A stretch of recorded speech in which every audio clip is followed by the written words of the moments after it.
Welcome to bLU Talks.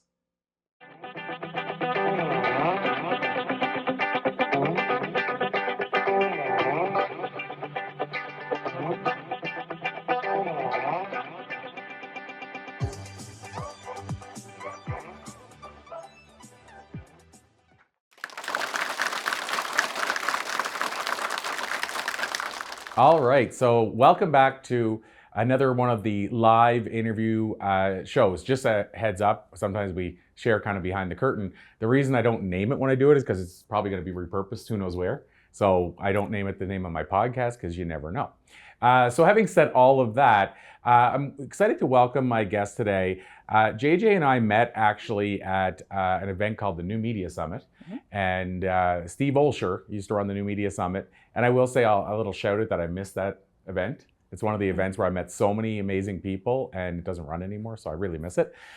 So having said that, that's where we met, both podcasters in the podcasting space.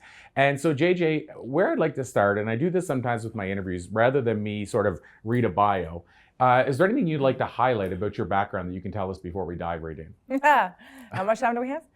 I have an interesting path. I'll just go from like left brain to right brain, child, creative, interested, curious, wanted to be an actress so I could be all the things in the world. I wanted to play everything, experience everything.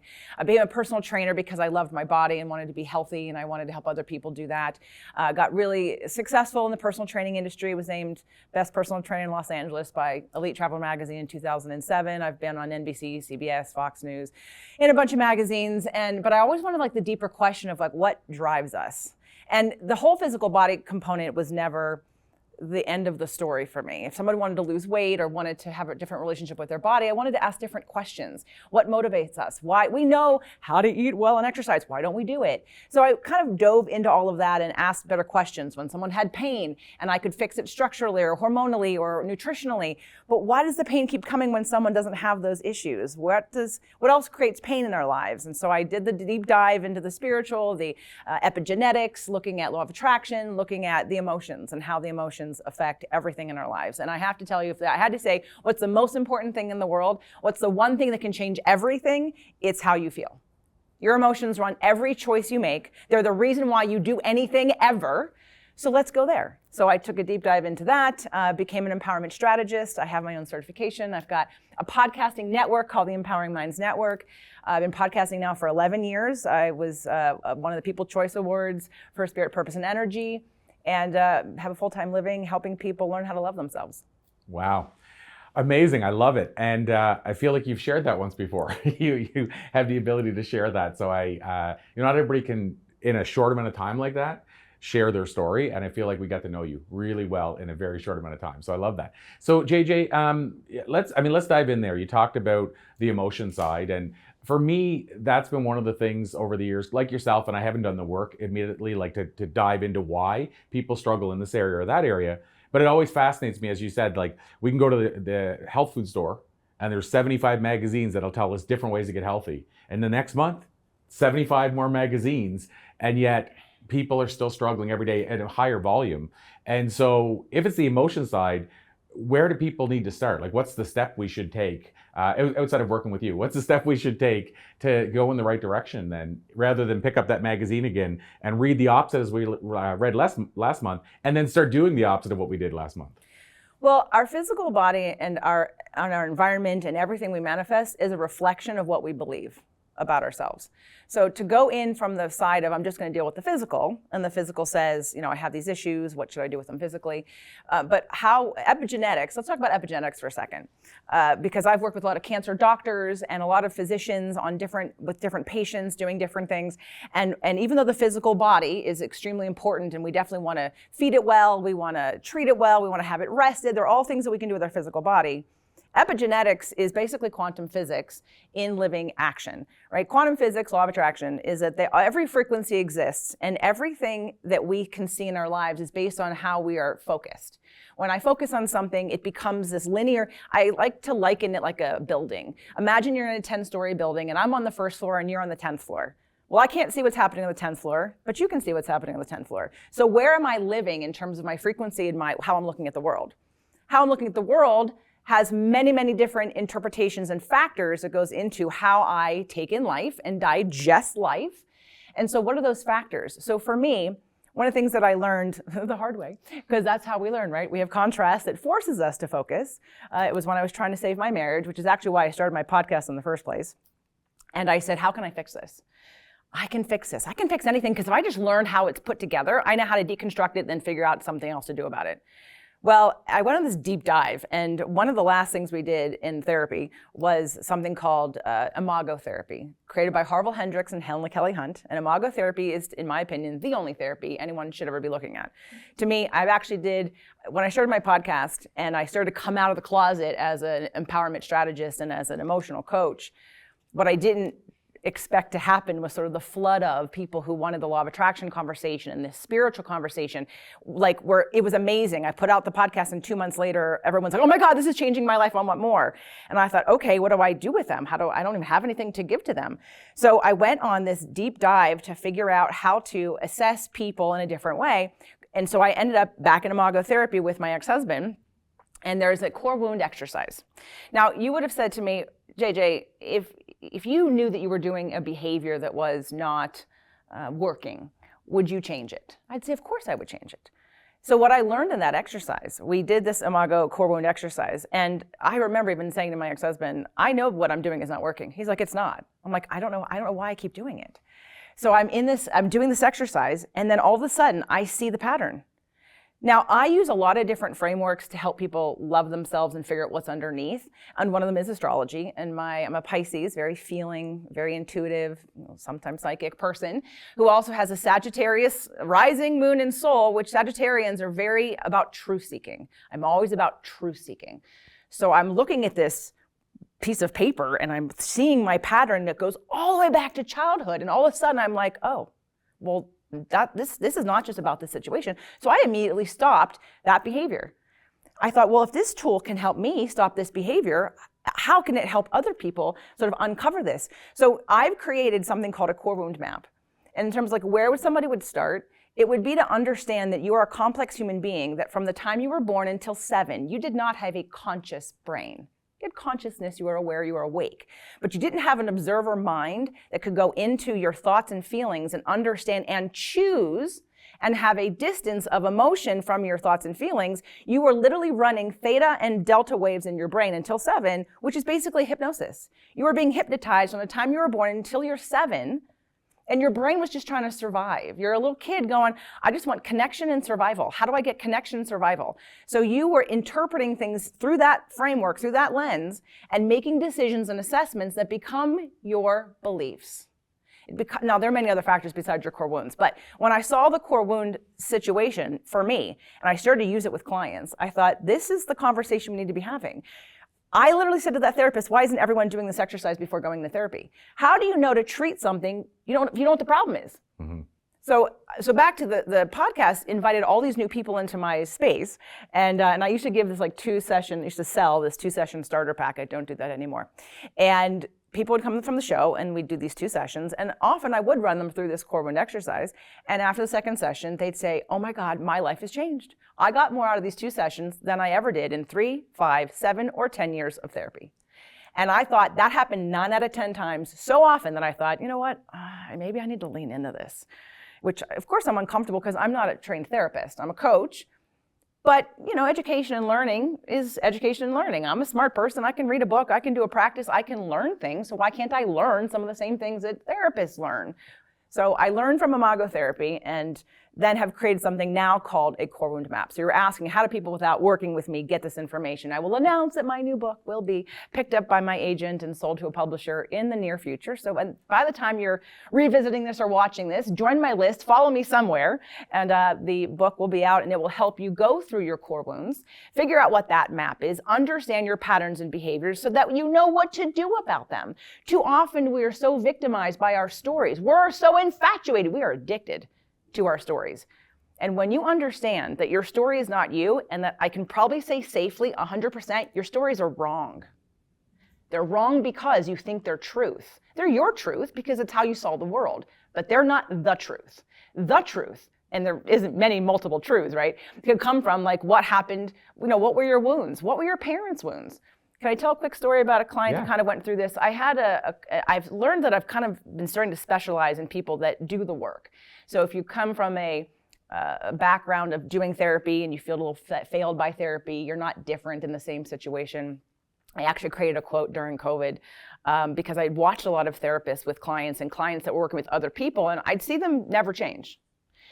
So to me, healing is when you're different in the same situation. I'm gonna repeat that again. Healing is when you're different in the same situation. And you're not knee-jerking to get divorced, quit your job, and move to another city. You take you with you. This is an internal reflection of what's going on in the world. And what's going on in your world, right? You're a mirror to bringing things in. And another quote that I'll mention is Dr. Wayne Dyer's quote, when you change the way you look at things, the things you look at change. It's real. So this client, he comes to me, he'd been 7 years sober, and his wife wanted a divorce. So he comes out of this, and he's just wanting information. He's wanting to consume. He's listening to my podcast and he's consuming information. He's like, what's next? And I said, well, I'm doing this 3-month program. Oh, I'm in.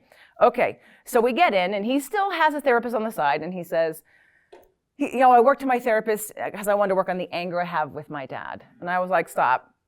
You're going to therapy for the anger you have about your dad. So what's this story? What's this belief that you have about your dad?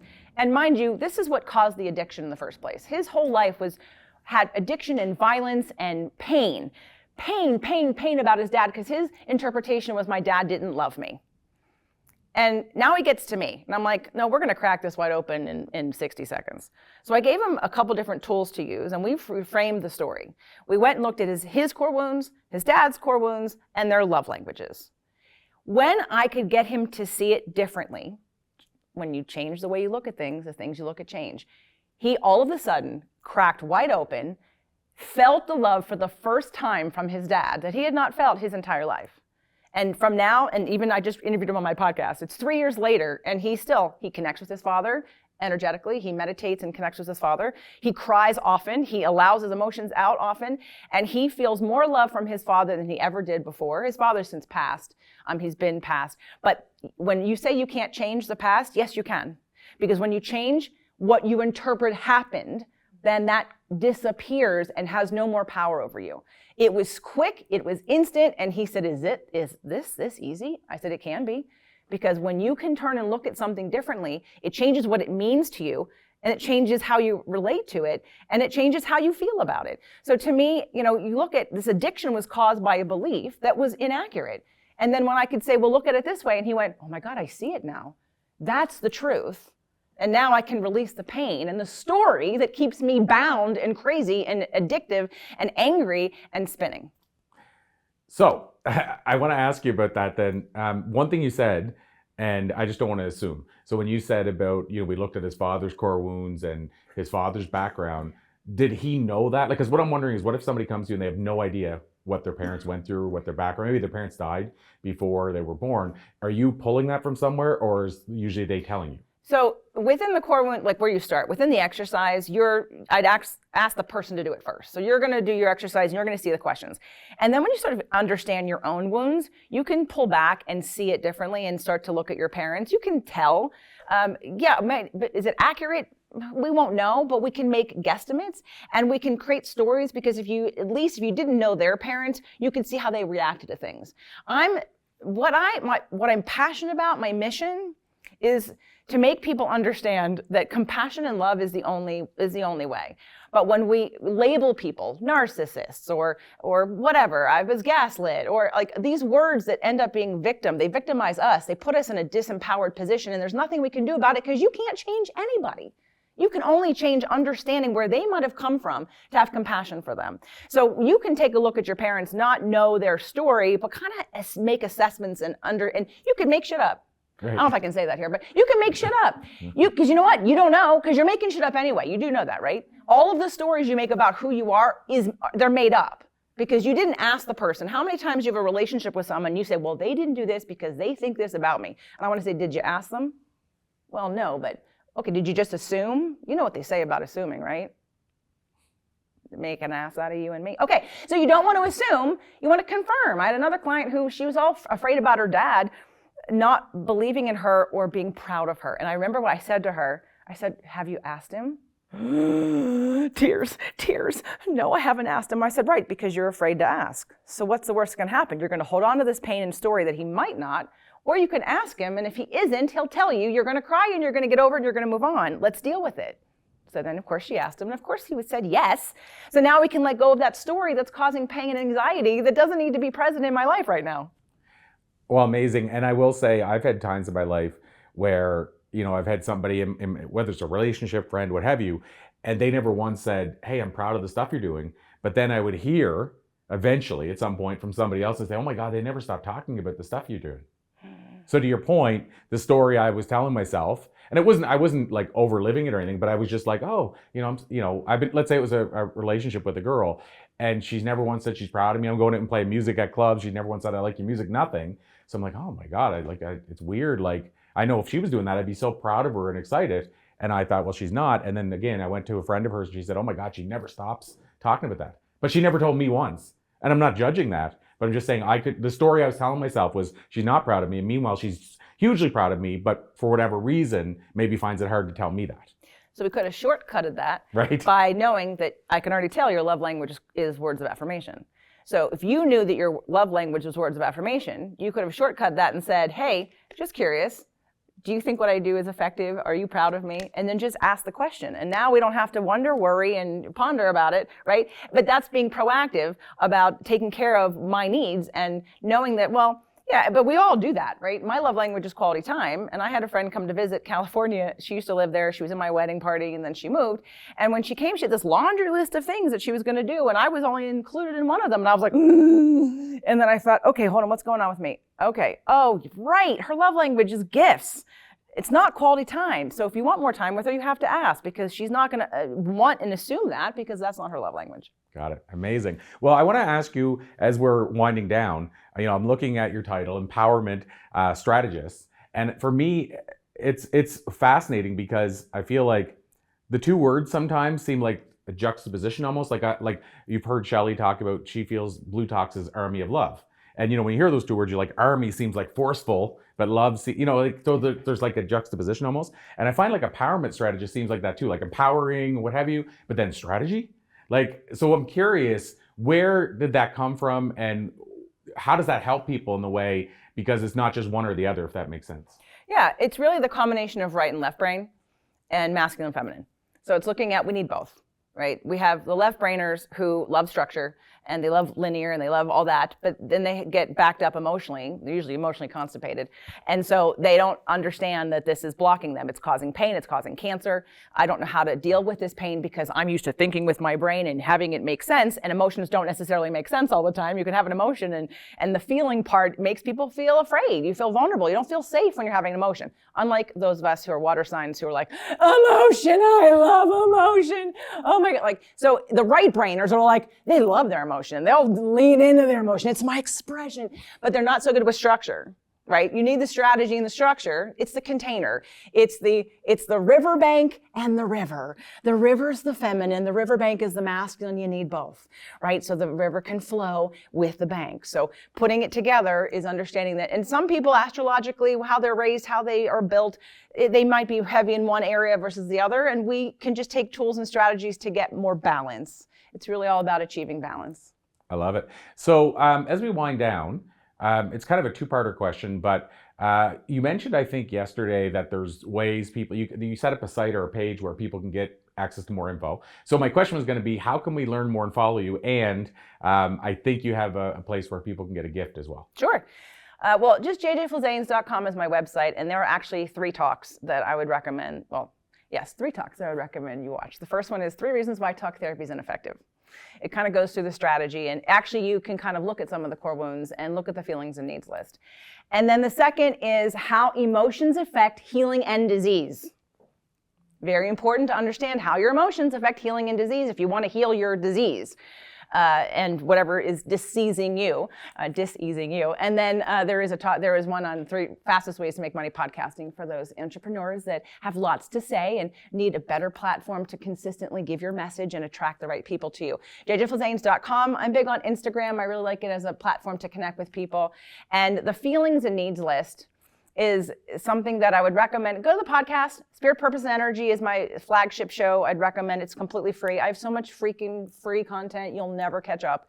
So go there first. Know, like, and trust me, then reach out. I'm happy to put together a playlist for anyone who wants something a little bit more specific for your situation and what you're dealing with. And the feelings and needs list is at jjflizanes.com / you will not find this on my website. Feelings list, jjflizanes.com / feelings list. I don't give it away because you don't know what to do with it unless I've told you. And I'll give you one last little thing. So when you get that sheet, here's an exercise for everyone to do right away, and it'll give you a little bit of a roadmap for yourself in terms of your emotional healing. Print out that sheet.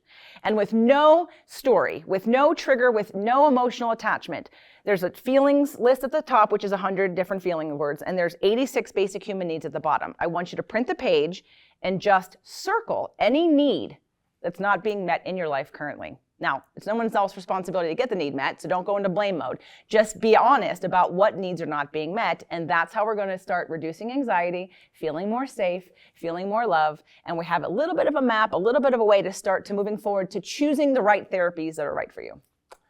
JJ, this has been an absolute pleasure. I knew it would be. I thank you from the bottom of my heart. Treasure you. And I want to call this to be continued with your permission. And I'll say on that note, till next time. So thank you everybody for listening. Thank you for joining us, JJ. Thank you. Thank you. Thank you, Corey. Thank you.